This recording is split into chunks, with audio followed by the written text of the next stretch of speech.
Bem, pessoal, nós estamos aqui hoje para realizarmos a live Os Povos Originários e Bem Viver, uma questão indígena. Essa é a última live do mês de maio.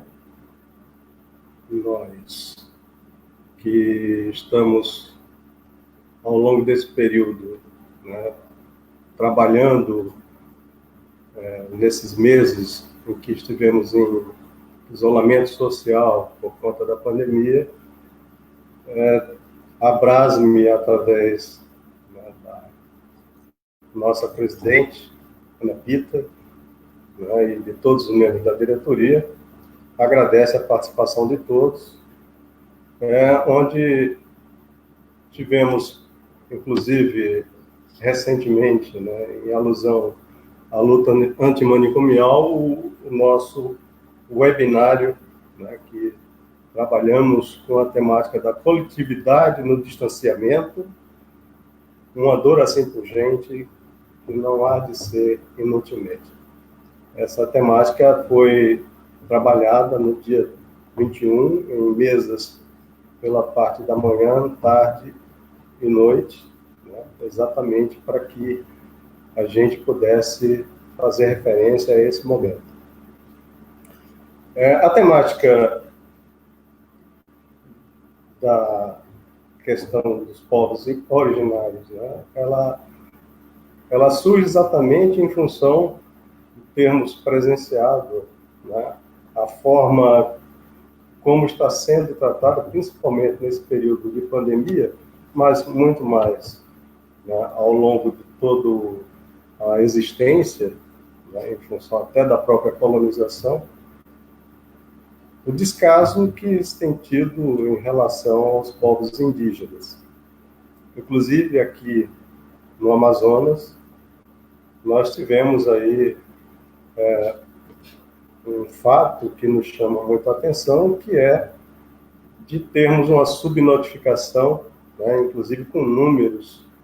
Inclusive, eu fiz um levantamento mais recente, que nós temos hoje, pela COIAB, lançados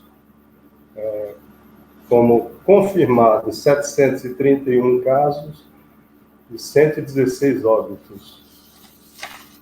No entanto, nós podemos ver que, pela PIB,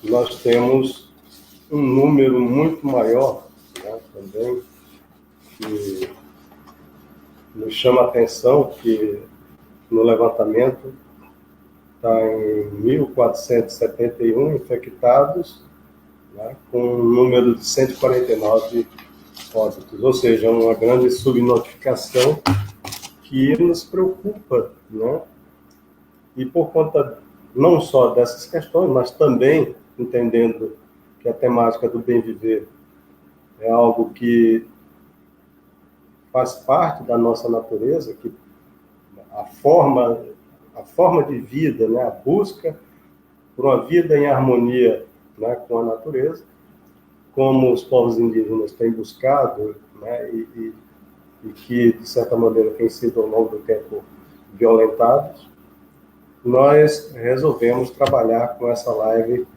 abordando essa temática. Teremos uma próxima live já agora para o mês de junho, para o dia 4, que é despertar o imaginário social para as interfaces da saúde mental na pandemia. Lá, a partir dessa semana, já estaremos lançando o card e estaremos divulgando para todos.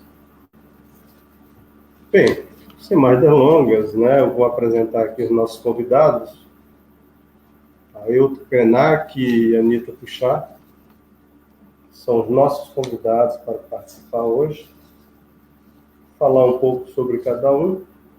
Ailton Krenak é um ativista indígena dos direitos humanos, nasceu em 1953, no Vale do Rio Doce, Minas Gerais, pertence à etnia Krenak, e em 1987 teve uma participação, né, nas discussões da Assembleia Constituinte, liderou a luta pelos princípios inscritos na Constituição Federal.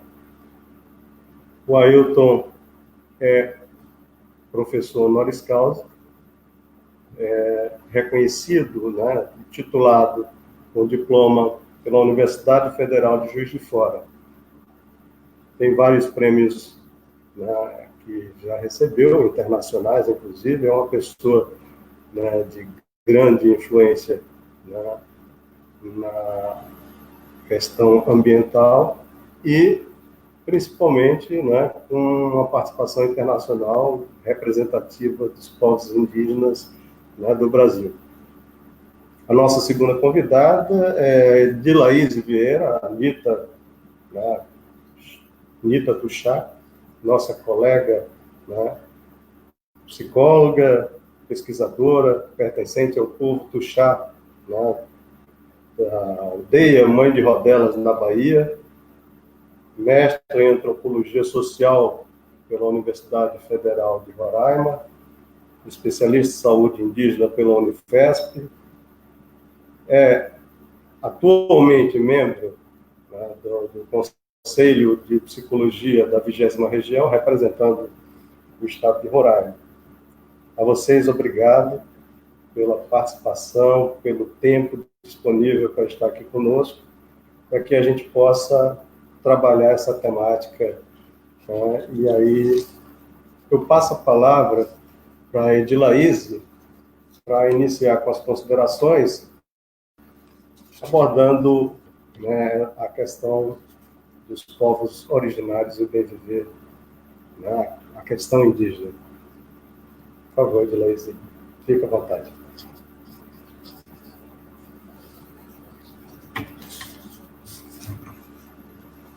Olá, tudo bem? Saudações indígenas, espero encontrá-los bem, mesmo diante dessa conjuntura que estamos vivendo.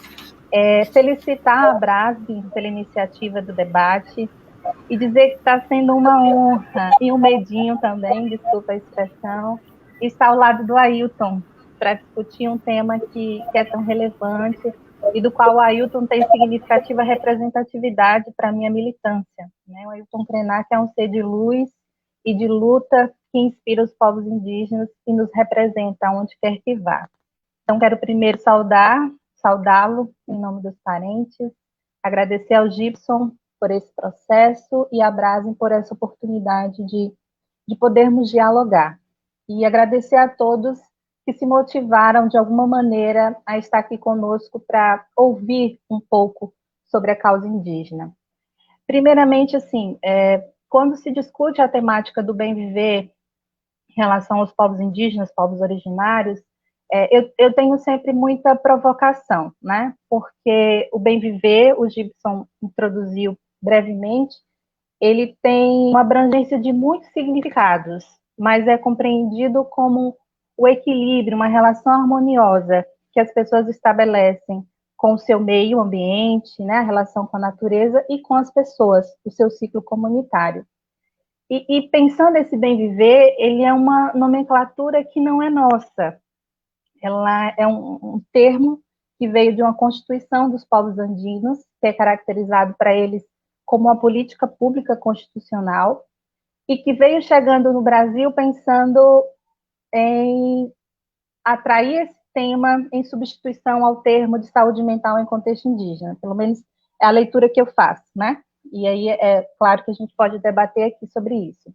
Então, me preocupa muito quando eu vejo esse termo bem viver sendo usado no Brasil como um adjetivo ou como algo abstrato. Por que eu falo isso? Porque é o Brasil que impede o bem viver dos povos indígenas locais, né? É o Brasil que viola e violenta a cultura indígena, que não permite que esses povos vivem em harmonia com essa natureza, com seus espaços, com seu ambiente. E aí, quando a gente pensa isso, os povos indígenas, diante da sua conjuntura de organização social, enfim, tem que labutar muito, resistir muito para que esse bem viver seja assegurado, né? Mas vamos pensar esse bem viver enquanto o modo singular dos povos indígenas de subjetivar. Primeiro, precisamos entender que a perspectiva lógica do bem viver é, de fato, pensar em populações que subjetiva em, com e para a coletividade, que é uma característica dos povos indígenas, né? E que eles lidam com uma espécie de filosofia de vida dessa relação que estabelece com o seu meio. O respeito a tudo que é vivo, seres vivos, né? A terra, o ar, os animais, as pessoas. E isso promove o que a gente chama de espaço sagrado desse contexto.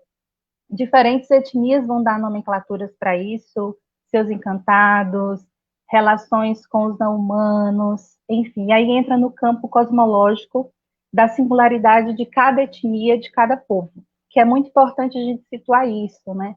O Brasil tem uma rica diversidade de povos, e eu falo contrariando a fala do nosso ministro da Educação, né? Que foi ridículo, que não é a favor desse termo de povos indígenas, mas existe uma rica diversidade de povos e povos subjetivando de diferentes maneiras.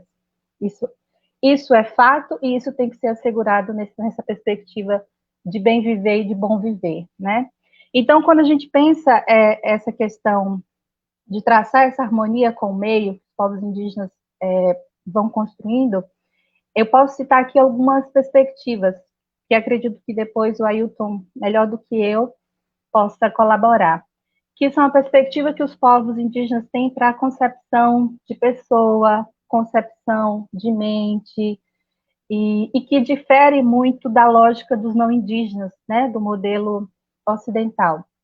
E aí eu também, nas minhas construções de pesquisa, eu também desconstruo muito esse campo do termo saúde mental, tá? Não é que eu estou dizendo que ela não seja relevante, mas é questão do termo saúde mental pensando o contexto dos povos indígenas, porque essa perspectiva de mente, certamente, para algumas comunidades não caiba o entendimento, né? Já que esse ser, ele é um ser espiritual, é um ser de relevância, a sua cosmologia e visão de mundo com o meio que vive.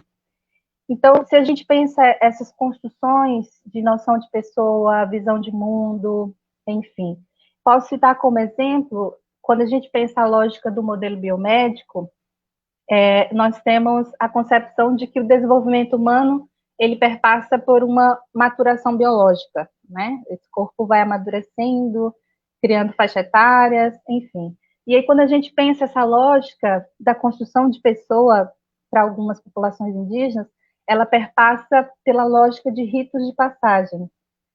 Para se tornar pessoa, vivemos ritos de passagem para ser alguém nessa existência e construir essa identidade social com seu coletivo, né? Que esse coletivo confere a ele essa identidade, na verdade.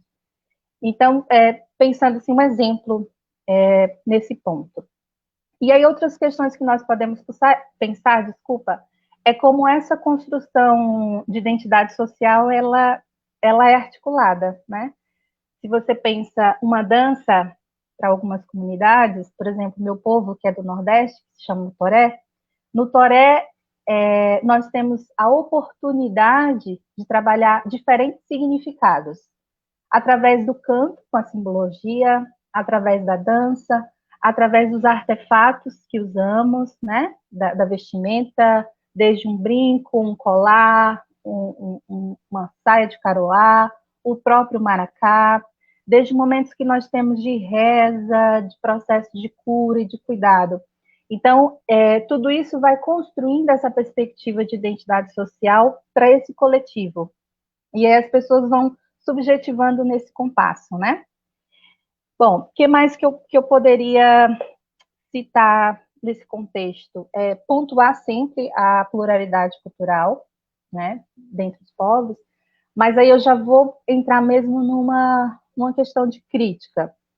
Vamos lá. Como é que essa população, que eu citei, que precisa desse processo de harmonia com o seu espaço, pode viver em sinergia se eles têm constantemente seus espaços sendo violados, esses espaços sagrados sendo ameaçados, né? Então, aí a gente tem campos de discussões para se pensar na violência e construção de uma fragilidade psicossocial para os povos indígenas, que é a pauta para a gente pensar na perspectiva de garantir políticas públicas. Hoje a gente tem diferentes conjunturas e contextos de populações. Nós temos desde populações de recém-contato, que foi possível ver na mídia, nós temos populações de contatos, vou usar a palavra remoto, que geograficamente já tiveram contatos com não indígenas, mas que por questões logísticas se tornam quase isolados, né? E a gente pode citar, por exemplo, a questão daqui da Amazônia, né? Por exemplo, Yanomami e tantas outras regiões do Alto Rio Negro. Não é que estão isolados, mas a logística impede que esse contato seja mais próximo. Nós temos a realidade de indígenas aldeados, ou seja, com territórios demarcados, mas que vivem em zona muito próxima com a urbanidade, com a cidade. O exemplo disso, por exemplo, é o meu Porto Chá, né? A gente tem um pequeno espaço de terra, porque é pequeno, e aí em outro momento cabe contar um pouquinho da história da violência que meu povo sofreu, né? Mas a gente tem um pequeno espaço que é separado com a urbanidade, com os não indígenas, apenas por portões, né?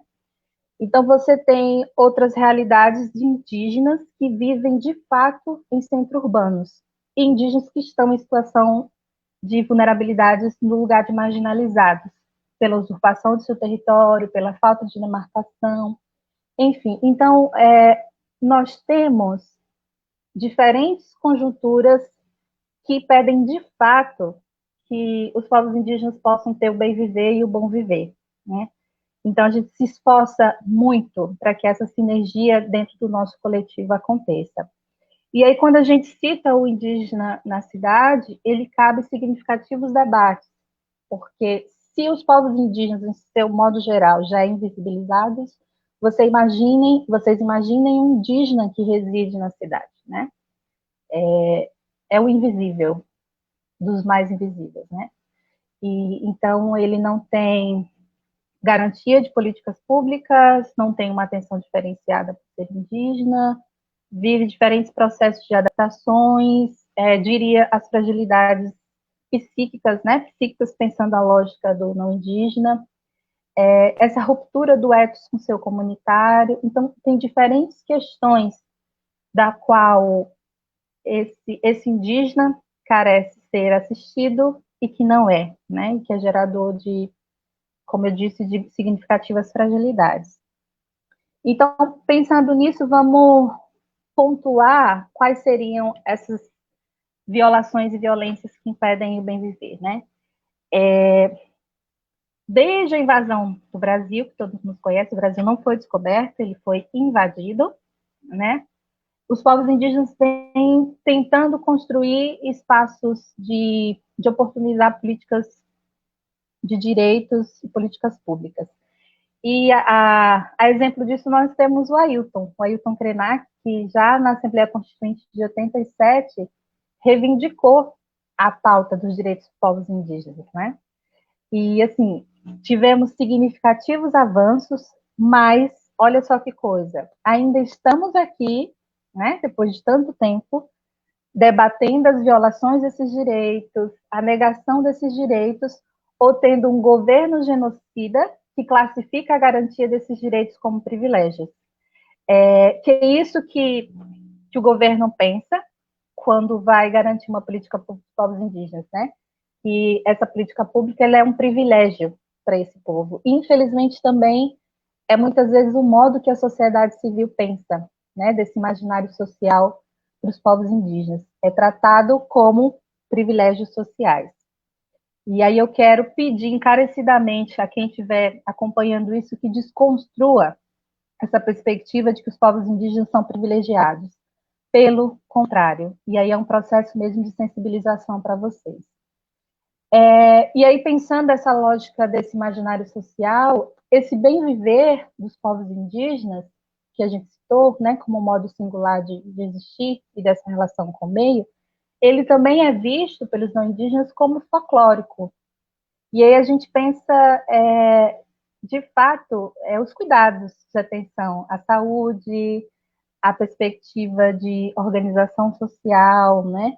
Ela é estereotipada pelos não indígenas, ela é, como eu já coloquei, folclorizada ou ela é romantizada, mas ela nunca é enxergada como, de fato, um lugar de existência, um lugar que potencializa esses cuidados que a gente está discutindo aqui de saúde mental. Para ter esse bem-estar, né, no campo da saúde mental, esse indígena precisa ter o direito de subjetivar conforme sua organização social e as suas singularidades socioculturais. E isso é violado quando?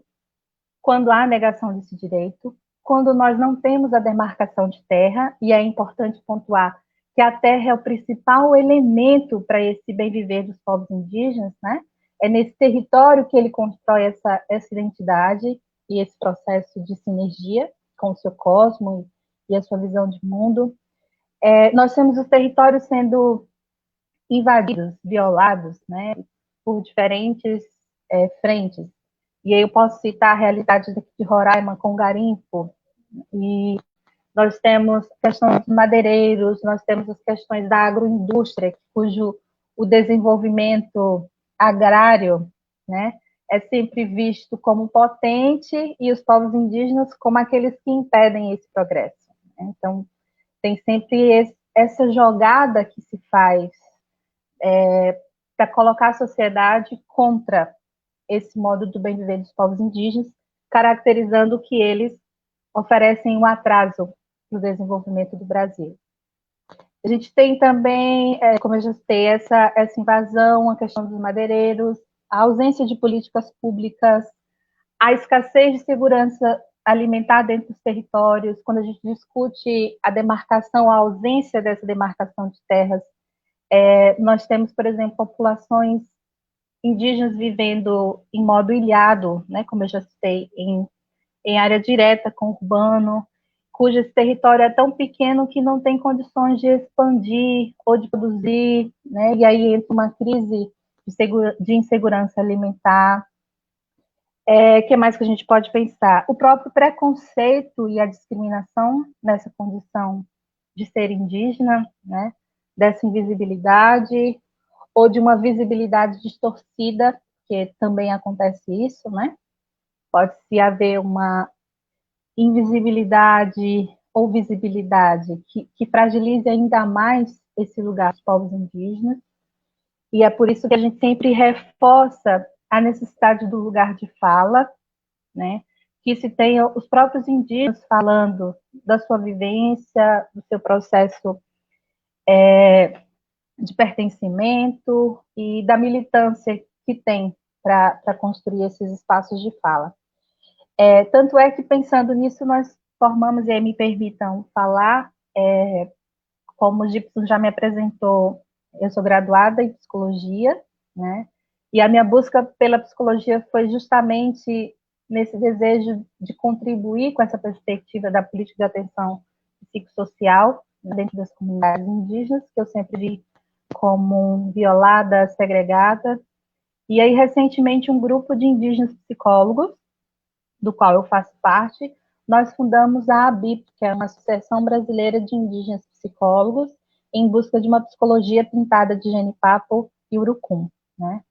E aí é mesmo para a gente provocar essa ciência da psicologia a se transformar em uma psicologia indígena, que acolha essas singularidades que a gente tem citado aqui de perspectiva de mundo, né? O que mais que eu posso pensar aqui com vocês?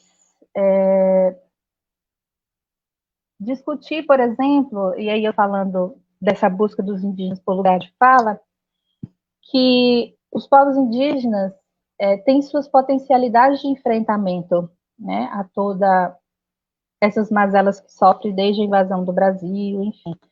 E esse enfrentamento, ele se dá muito de uma forma aguerrida e do lugar de um protagonismo. O exemplo disso é nós pensarmos o acampamento Terra Livre, não sei se muitos de vocês conhecem, mas o acampamento Terra Livre é um espaço em que os povos indígenas do Brasil se reúnem na capital para discutir perspectivas, né, de direitos, de políticas públicas e de visibilidade para as pautas e demandas dos povos indígenas, que acontece sempre alusivo ao mês de abril, a 19 de abril, né, celebrado Dia do Índio. Todo dia é dia de índio, mas enfim. E aí, esse acampamento Terra Livre, pela questão do Covid, né, que é uma realidade para todos nós, ele não pôde acontecer de modo presencial, mas significativas organizações indígenas, que eu posso citar aqui a COIAB, a POIME, a COIAB, que é da Amazônia, a POIME, que é do Nordeste, de Minas Gerais e do Espírito Santo, a PIB, que é a Articulação Brasileira, né, no aspecto nacional dos povos indígenas, e tantas outras, se articularam para que esse acampamento acontecesse de forma online, né? Para que ele não deixasse de debater os pontos que são relevantes. Ainda mais nessa atual conjuntura da pandemia, em que, mais uma vez, os povos indígenas foram invisibilizados, né? Se tardou muito para estabelecer protocolos de cuidados para que essa pandemia do Covid-19 não chegasse nas comunidades indígenas. E ela chegou, tem impactado muitos grupos, tem promovido mortes, né? E não estamos tendo a possibilidade de viver o nosso luto pelas diferentes conjunturas da questão sanitária. Então, isso tem impactado diretamente na organização de muitos grupos indígenas dentro de seus territórios, né, e fora deles. E é algo que eu queria deixar aqui para a gente refletir.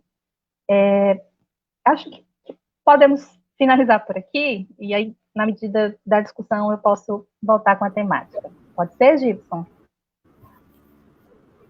Pode, sim, com certeza. Obrigado aí. Com certeza, daqui a pouco vão surgir bastante perguntas, né? As pessoas vão querer provocar vocês. Ailton Krenak, por favor, meu amigo, fique à vontade. E aí, a ideia do humano...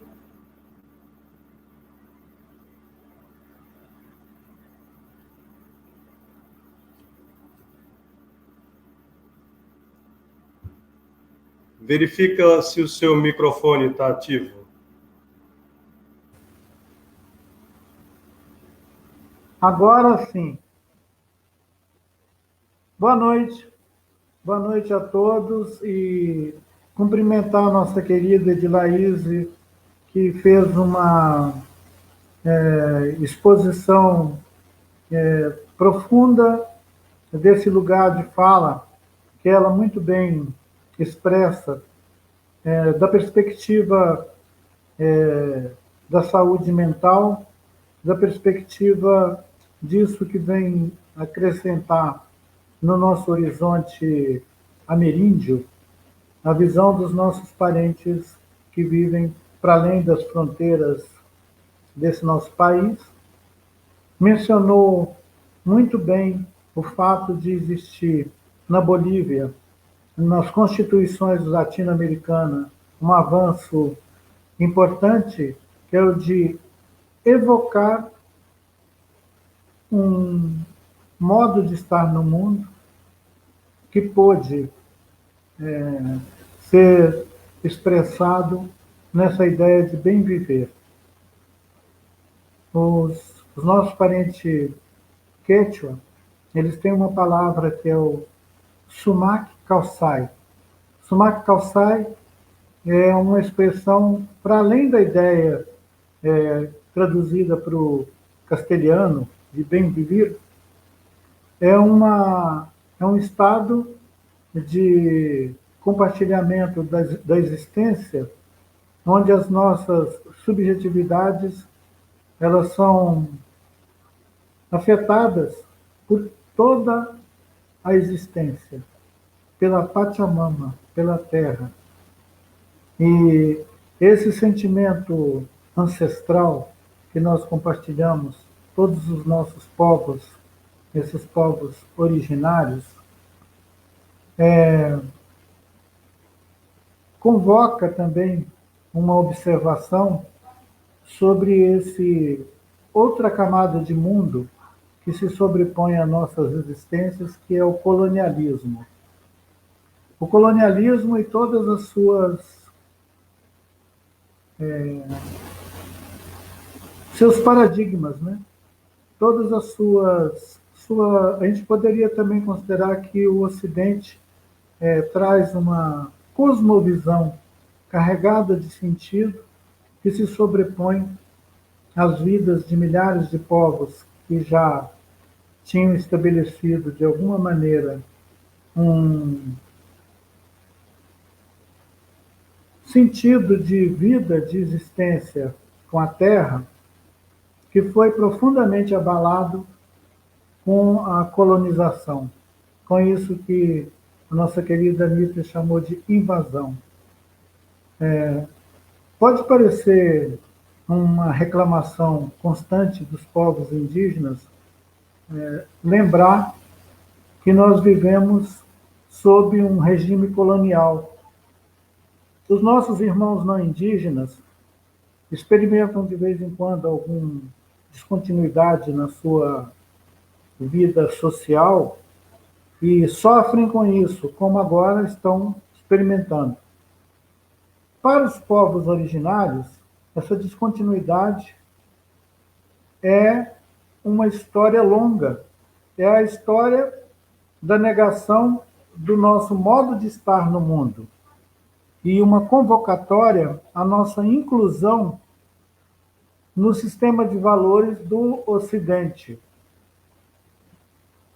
As nossas perspectivas de vida, a nossa ideia de existir, ela é o tempo inteiro convocada a uma assimilação cultural que passa pela própria ideia de pessoa. A Anitta muito bem lembrou da construção da pessoa através dos ritos e como esse processo é essencial para que haja um estado de bem-estar, de bem viver, uma experiência boa de vida, independente dos adjetivos, ela supõe um compartilhamento de tudo. E esse tudo institui uma visão de mundo.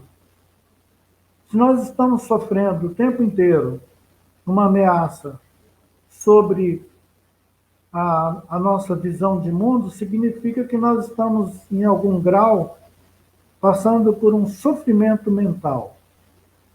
Não seria errado dizer que nós temos sofrido um constante ataque que afeta o nosso sentido de ser e que pode, sim, causar uma dissociação da identidade, dos afetos, da presença potente no mundo, sendo reduzida a uma experiência de trauma, de insistir para ser percebido, de ter que gritar para ter um direito de viver, de andar, de circular. Aqueles princípios que estão elencados como direitos humanos, faz muito tempo que eles são negados sistematicamente a esse povo que passou a ser percebido como povos indígenas, desde a chegada dos europeus aqui no continente, e esse povos indígenas, ele afeta tanto os Krenak, aqui na margem esquerda do Rio Doce, onde a lama da mineração botou o nosso rio em estado de coma, e há 4 anos nós vivemos uma situação de urgência com relação ao ecossistema que nós vivemos aqui no nosso território. Essa experiência de território, a ideia de que nós habitamos a Terra, o vínculo que nós estabelecemos com os lugares onde nós vivemos, eles são essenciais para um povo indígena ter qualidade de vida. A nossa qualidade de vida, ela não aparece naquela lista do IDH, dos índices, né, dos indicadores de desenvolvimento humano. Nós estamos fora daquela lista por uma razão de que a gente tem uma outra perspectiva da existência. A gente poderia dizer que são outras ontologias. Uma ideia de um Estado nacional que segrega e que se põe no lugar de decidir onde estão os nossos territórios é uma violência muito grande. Nós combatemos essa violência com os nossos corpos.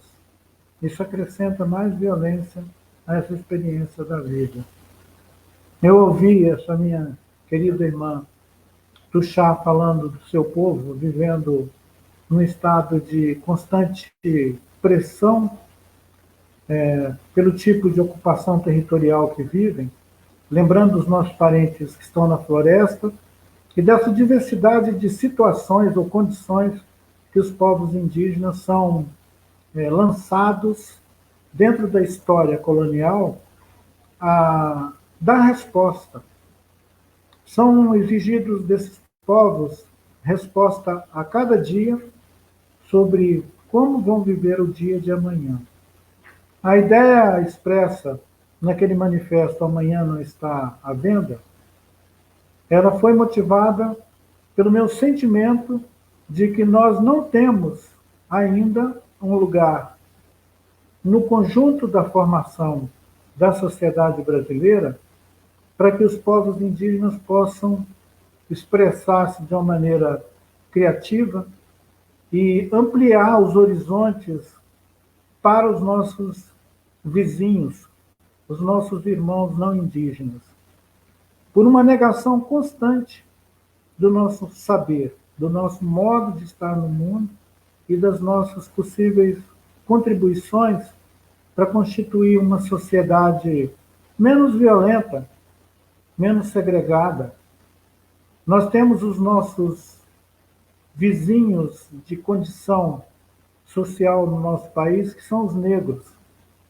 Os povos indígenas e os negros no Brasil são diariamente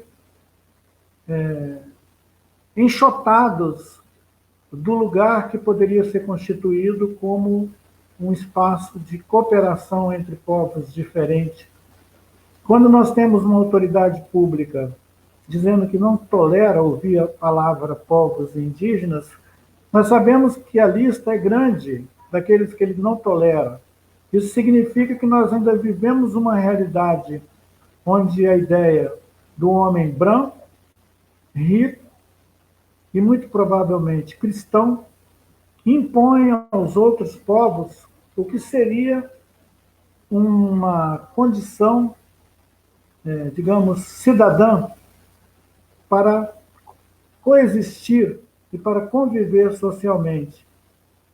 Esse racismo que perpassa as relações no Brasil, em todos os lugares, e que afeta diretamente aos povos indígenas, aos quilombolas, ao povo negro. Como nós somos descaradamente ofendidos por todas as autoridades desse país, de uma maneira ou de outra, sem exceção, é uma tragédia. E ela confere um estado de aflição mental.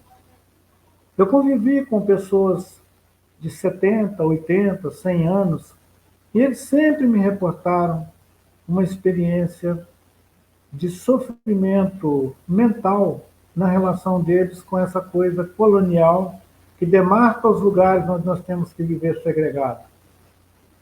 Atualmente as pessoas estão vivendo um drama que nos põe quase que num mesmo plano, que é o de sermos agredidos pelas autoridades que estão ocupando o poder político no Brasil.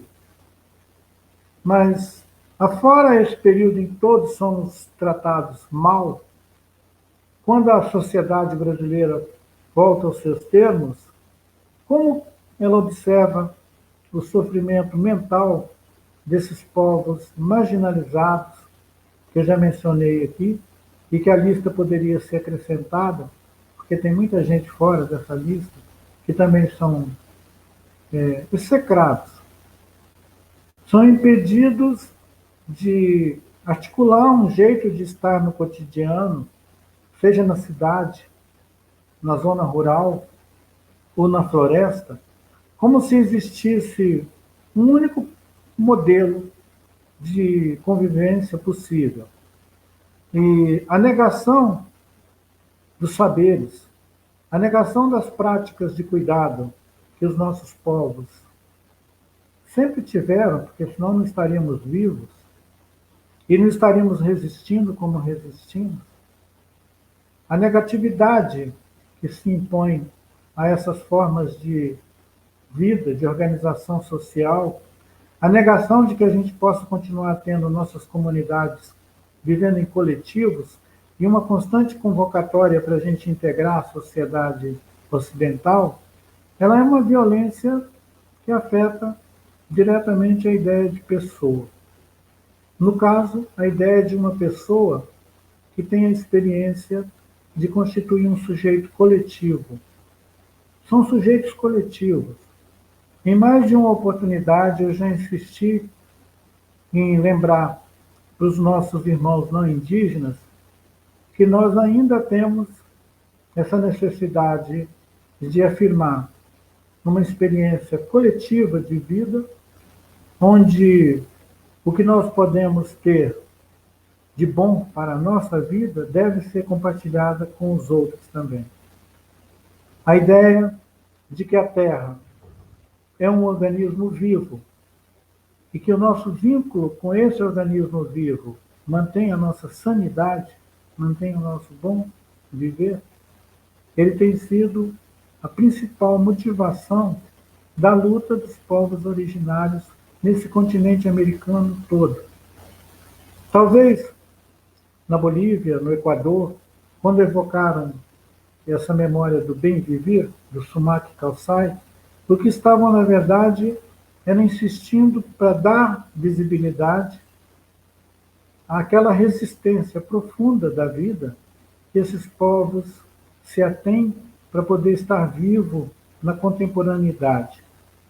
Quando nós pensamos no campo das ações, das práticas, digamos assim, de cuidado, e dentre elas nós estamos aqui falando da saúde mental, seria interessante também a gente pensar que a Anita mesmo insistiu, a ideia da mente como o lugar privilegiado do nosso ser é uma ideia muito reduzida.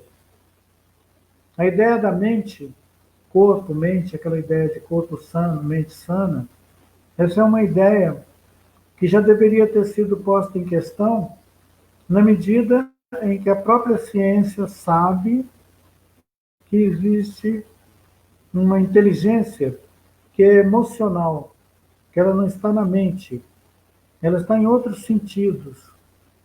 A inteligência emocional do nosso povo, ela é atacada quando nós somos exigidos a tomar as práticas de cuidado que se estende desde as clínicas até os hospitais como lugar de cuidado. Nós temos um lugar privilegiado de cuidado, que é a natureza, a terra. Quando são negados os direitos dos nossos povos de viver nos seus territórios, nós estamos sendo alijados, impedidos de um acesso essencial ao bem viver. Bem viver para o povo indígena é o seu território. E nós estamos assistindo a uma violência repetida contra os territórios dos povos indígenas. Esse nosso encontro hoje abre uma possibilidade para um diálogo entre aqueles que se dedicam a estudar, pesquisar e buscar recursos de auxiliar pessoas que vivem em situação de sofrimento mental. Mas talvez a gente pudesse também olhar um pouco sobre as violências que antecedem esse estado de sofrimento mental, que na maioria das vezes inclui a perda da identidade, a negação de uma identidade e de um vínculo com seus ancestrais, com seus territórios. Vocês devem ouvir, em algumas ocasiões, que os indígenas recorrem aos seus ancestrais, à sua memória, como uma fonte inesgotável de vida, de saúde, de bem-estar.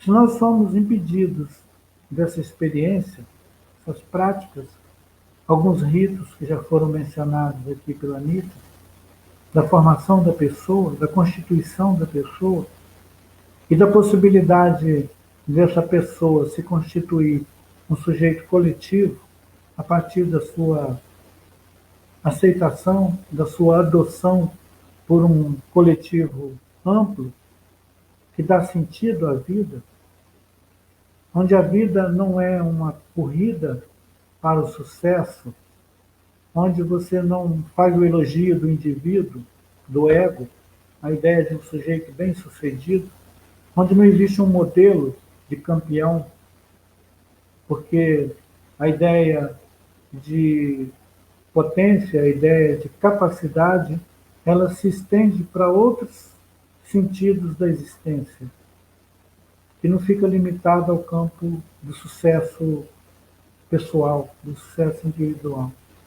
Convocar esse sujeito coletivo e pensar como nós podemos estender essa visão a outras culturas e a outros povos, seria uma maneira de valorizar a forma de vida desses povos originários, suas escolhas de vida, e um estímulo para que a gente crie fluxos positivos entre esses lugares, as ilhas de existência dos povos indígenas e o nosso entorno, que é vasto. O povo indígena no Brasil é uma mínima minoria. E nós fazemos uma presença que é do tamanho do nosso desejo de compartilhar a vida com os outros seres humanos. Então, seria muito importante, nesse nosso encontro, que a gente pudesse estender o olhar a essa realidade histórica dos povos indígenas.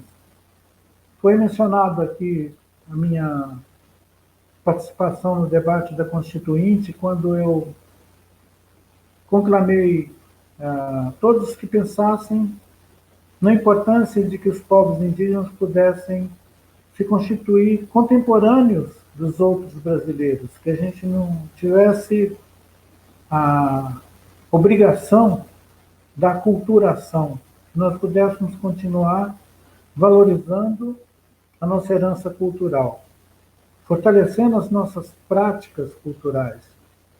E no campo do cuidado, cuidado com a saúde, cuidado de si e dos outros, integrar uma sociedade competitiva, que concorre em tudo, que anima a ideia da competição como uma qualidade, ela, para o povo indígena, é uma dura batalha.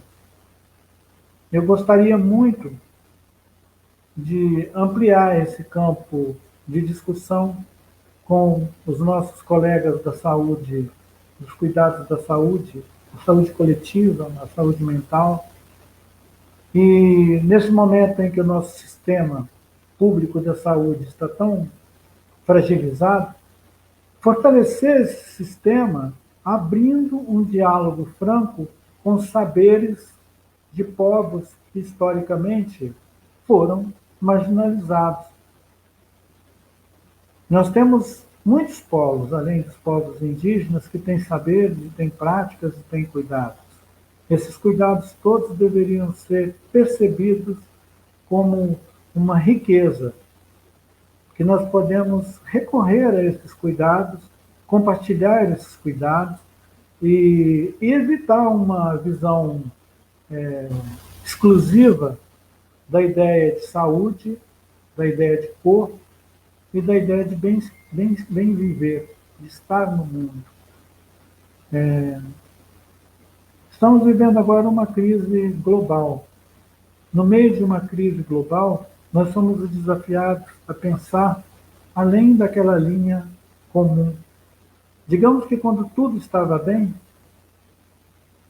o campo da medicina, o campo da saúde, o campo do que poderiam ser políticas públicas da saúde, estavam debatendo sobre como abrir-se para essas visões não ocidentais. Agora, nós estamos sendo desafiados a descobrir como nós vamos viver o dia de amanhã. E estamos abertos a buscar o melhor de cada herança cultural, de cada prática, para que a gente possa sair desse pesadelo social e sanitário que o nosso povo está vivendo.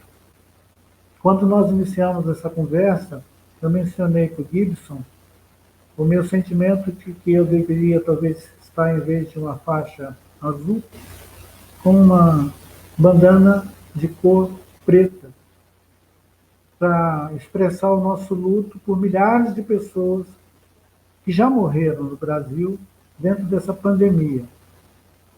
E eu imagino para todos aqueles que são engajados no campo da saúde, como deve ser doloroso assistir o nosso desaparelhamento, a nossa incapacidade de atuar de maneira solidária num país desse tamanho, com o tipo de sofrimento que as famílias estão tendo.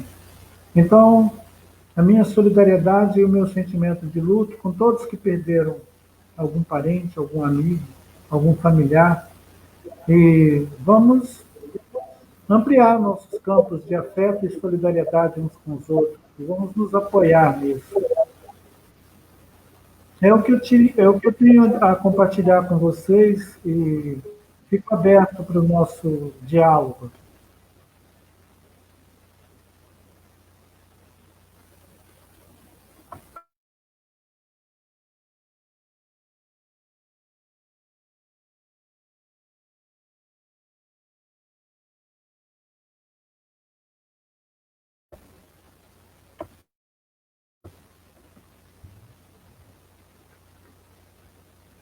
Gibson, não estamos te ouvindo.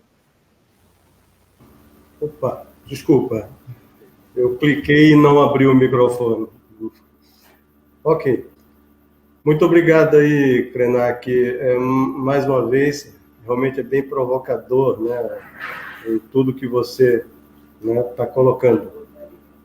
Então, é importante, né, que a gente relembre que o tempo, infelizmente, é curto, né, e que tem muitas perguntas, muita demanda, mas tem também alguns elogios aqui, como o Paulo Amarante, né, que diz que a iniciativa do tema foi muito importante, né, lembrando que no 4º Congresso Brasileiro de Saúde Mental tivemos 2 dias só de debate sobre a questão indígena, né.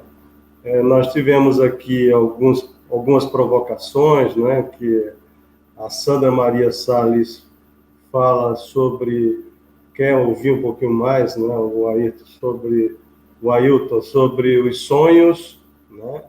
É importante que a temática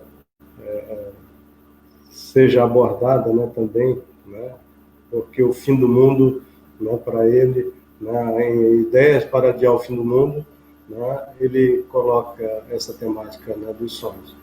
Nós temos aqui a Ana Pita, né, que também nos provocou, né, com o Krenak, e como mudar esta visão de mundo, né, para não sofrer, né, tendo em vista que a nossa ancestralidade, né, ela está, de certa maneira, sendo interferida pelo colonialismo, né.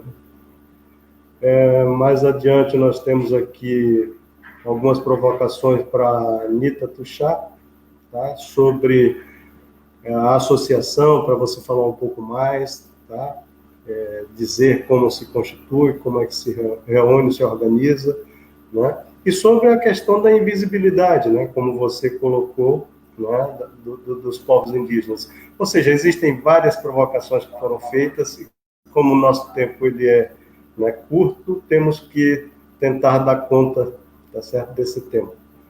Mas fica à vontade, Edilaíse e Ayrton. Eu vou dar a fala para a Edilaíse e logo depois, pelo menos 5 minutinhos para cada um, tá ok?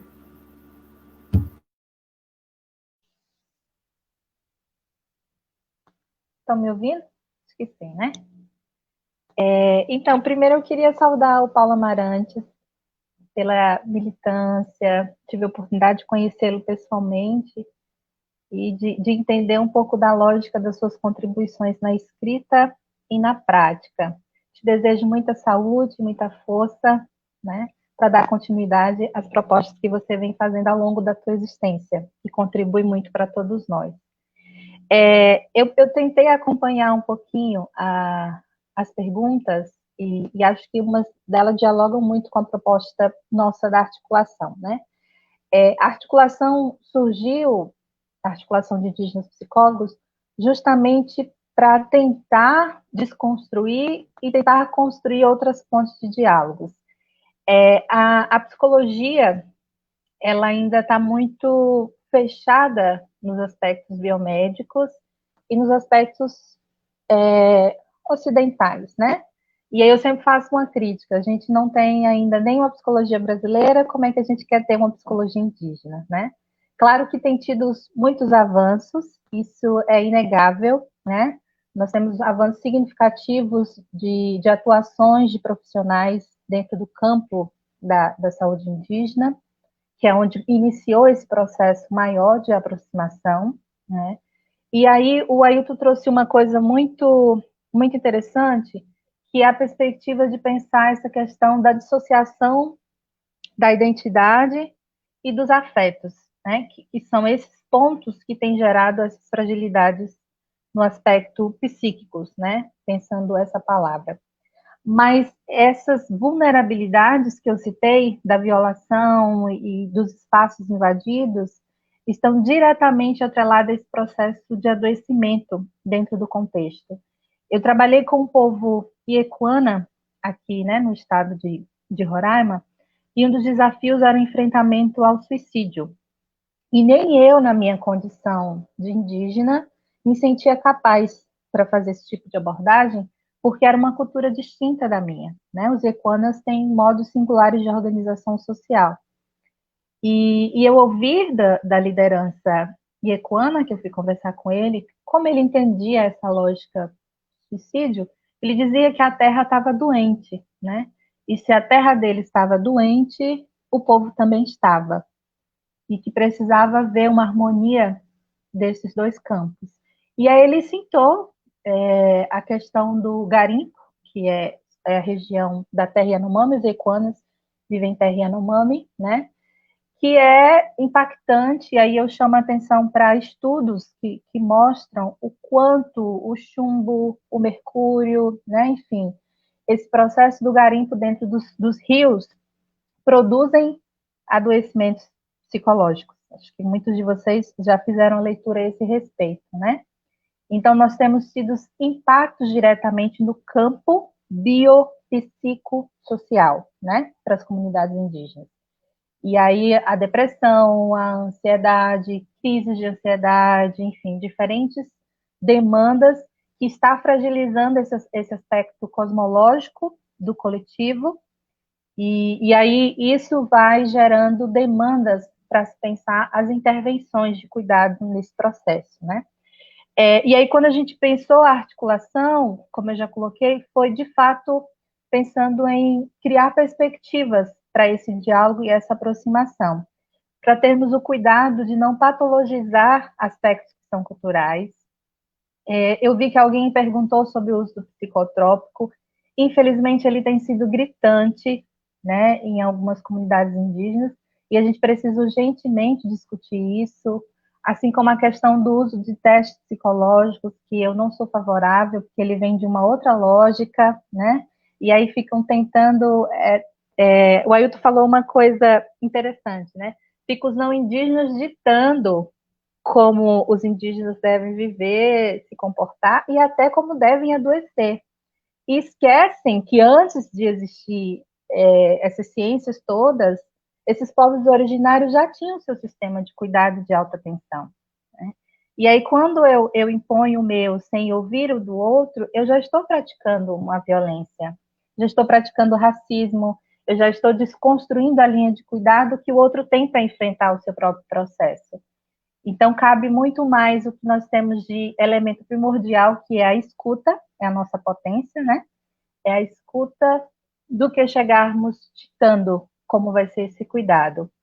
Então, é um desafio muito grande para nós, né, nessa articulação, porque nós estamos sendo formados nesse modelo dessa ciência, e os povos indígenas precisam entrar nos cursos de psicologia, né? Esses diferentes sistemas de cuidado precisam entrar. Tanto é que quando eu formei em psicologia, eu fui buscar a antropologia, porque eu senti falta dela na nossa formação.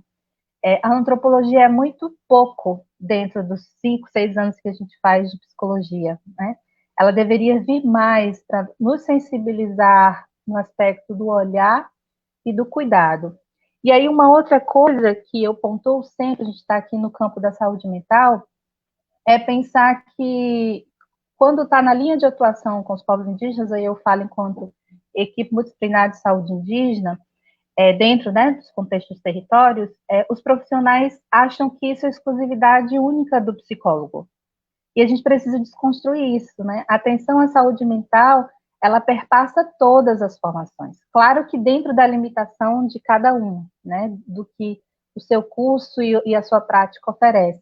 Mas nós temos que entender que ele deve ser integral, né? Deve ser, enfim, sinérgico para esse processo de sistema de cuidado. Basicamente, é isso que eu queria pontuar.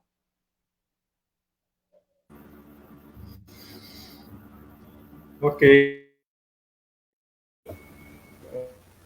Então,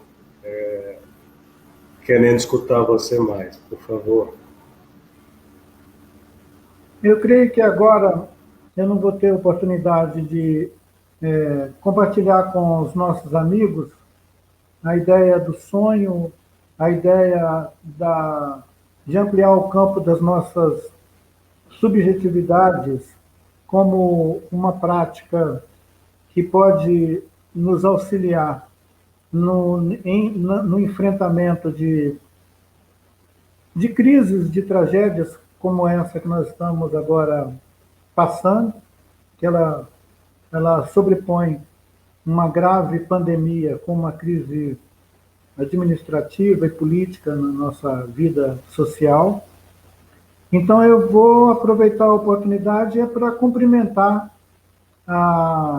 essa querida Nita pela expressão que ela traz de uma geração. Junto com ela, temos centenas de homens e mulheres indígenas que se dedicaram, que tiveram a coragem de atravessar essa linha entre o saber dado dos nossos ancestrais e o conhecimento que essas ciências modernas nos trouxeram. Eu quero cumprimentar pela coragem dessa geração de acrescentar mais um campo de luta para a nossa existência num mundo adverso, que é o mundo colonial. Nós estamos enxertados dentro desse complexo de paradigma do Ocidente que toma a terra como propriedade, como mercadoria. O xamã Yanomami, Davi Copenau, no seu livro A Queda do Céu, eu não sei se os nossos queridos ouvintes estão a par desse livro, é uma obra fundamental para ajudar a entender uma cosmovisão, mesmo que de um único povo, que é o povo Yanomami, mas é uma cosmovisão onde a ideia da pessoa, do corpo, do planeta, de todo o cosmos se articula como um estado de bem viver. Então, é o nosso estar no mundo em equilíbrio cósmico. É uma transcendência do sentido de um corpo combatendo vírus. Um querido irmão do povo Guarani, em Andeva, ele disse a semana passada que ele achava muito curioso escutar os profissionais, administradores públicos da saúde, dizer que nós estávamos tendo uma guerra contra o vírus. Ele disse: eu aprendi que se existe alguma batalha, não é fora do corpo, é dentro do corpo.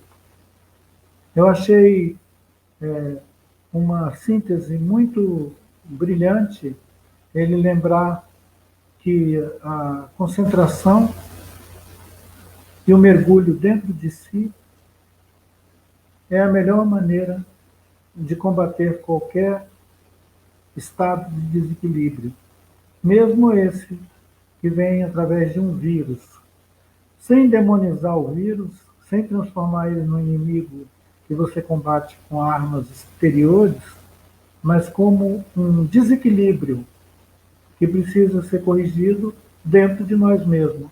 Isso deve ter muito a ver com a ideia mesma de cuidado com a saúde mental.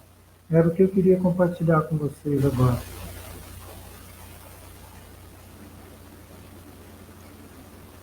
Bem, gente, o nosso tempo, né, está, felizmente, chegando ao fim. E nós gostaríamos de agradecer as participações. A Abrasme, né, agradece a todos que tiveram a oportunidade de vivenciar esse momento.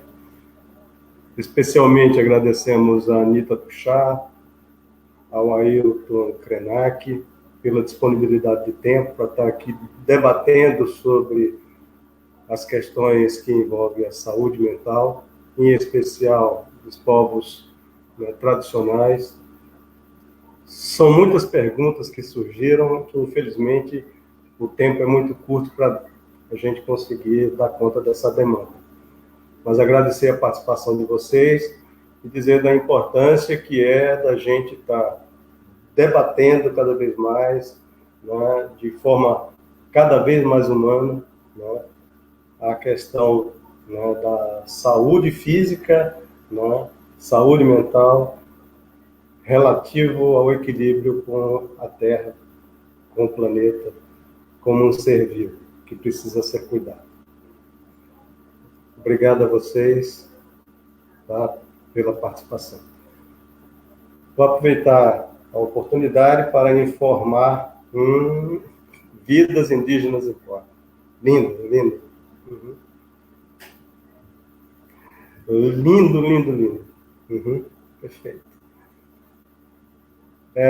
Informar que nós temos previsto uma próxima live para o dia 4, despertar o imaginário social para as interfaces da saúde mental na pandemia. Nós teremos a participação da Rosana Onoco, Maurício Macedo, Rogério Giannini, e terá a mediação de Rafael Valsky.